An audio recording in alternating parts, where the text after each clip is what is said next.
first instead of Dave Tobe. I think he's out there with Dustin. You guys just missed it. So Dustin punted one punt for us, right on the 5-yard line. We'd be playing defense from the 5, which is pretty good. Good to see everybody. I don't really have anything. Just happy to be back out on the field and practicing and doing this. So hope everybody was safe yesterday. We had a little scare with the tornadoes. That was a little new, although we used to get them in St. Louis when I was there. But anyway, I'll open it up and we'll roll. What are your first impressions of Noah Williams? Yeah, Noel had a tough day today. There was just a couple things that stick out. But what I really like about him is he's a student of football. You know, coming from Cal, that Cal had really good players on that team, not a lot of them.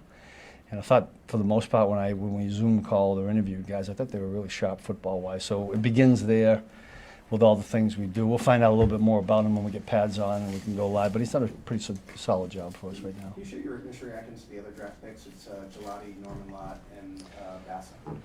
Yeah, when all 4 of those guys kind of came in, and I was happy to get all 4 of them. I thought they were all similar in that when we evaluated them and talked with them, that they all have football, get it.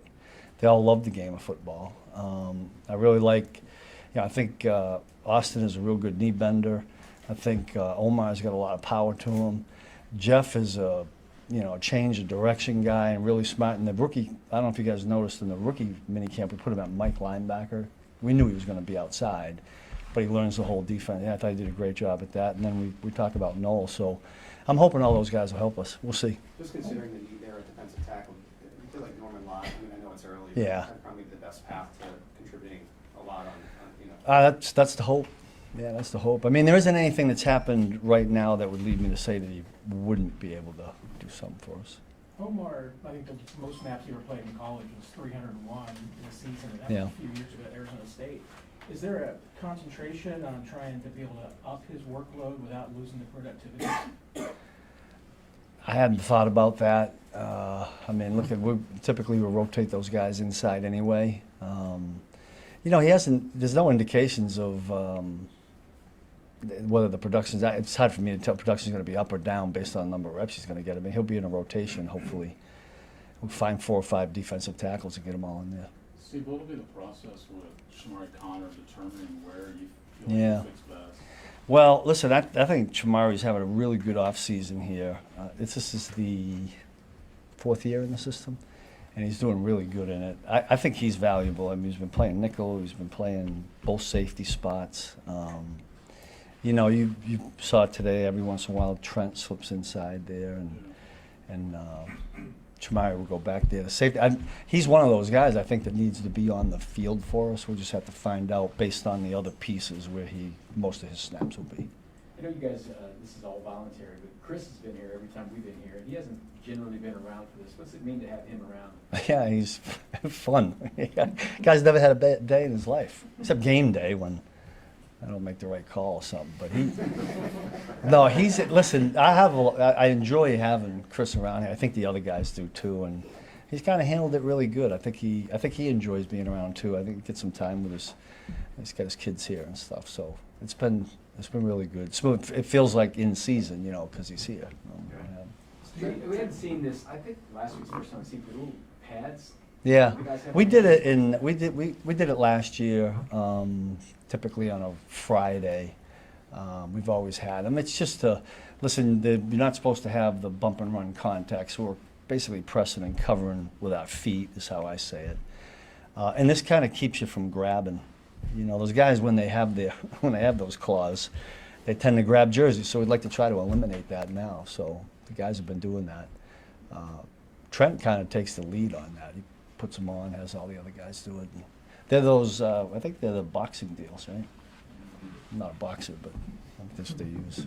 Trent mentioned in his exit in your interview that maybe you wanted to be a little bit more versatile with him again. I guess you bring in Fulton.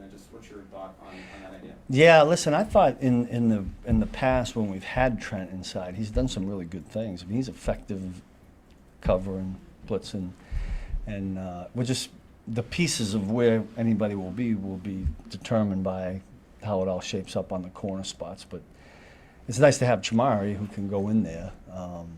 But Trent's pretty legit at that spot and how productive he can be. And that year, 2 years ago when LJ was here and we moved Trent inside a little bit more, I thought he had made a lot of plays in there. Couple more, we'll start with Adam. Steve, what did you see from Hicks last year that led you to believe he can handle the role you're giving him this year? Yeah, he's one of those energetic guys that I think if I recall going back at him, it took a little while for him to really pick it up. We kept him in one spot.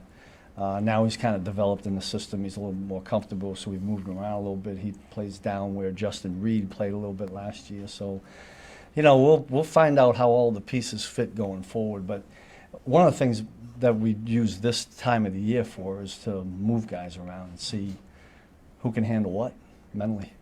Steve? Coach, in the past, you've had Tyron as a leader. You've had Justin Reed. You Yeah. mentioned him. Who's going to step in and fill that role with that Yeah. back-end leader? We'll see. I mean, right now it feels like Trent is kind of that guy. I know he's only 4 years in the league, but it feels like a vet.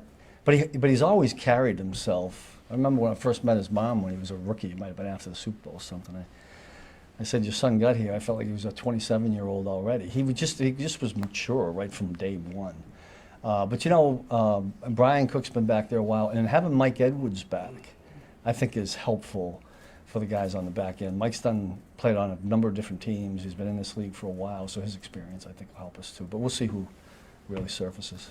Last one, Matt. With bringing back Matt House, what's Yeah. kind of his role for you on the staff? He'll kind of fill in the role that Donald Delasio had for us last year. He'll work on the back end with Dave, however they carve that up. I mean, both those guys know all 4 and 5 positions, so they'll kind of split it up however they do. But Matt's been a guy. I leaned on Matt when he was here as a linebacker coach. He knows the system.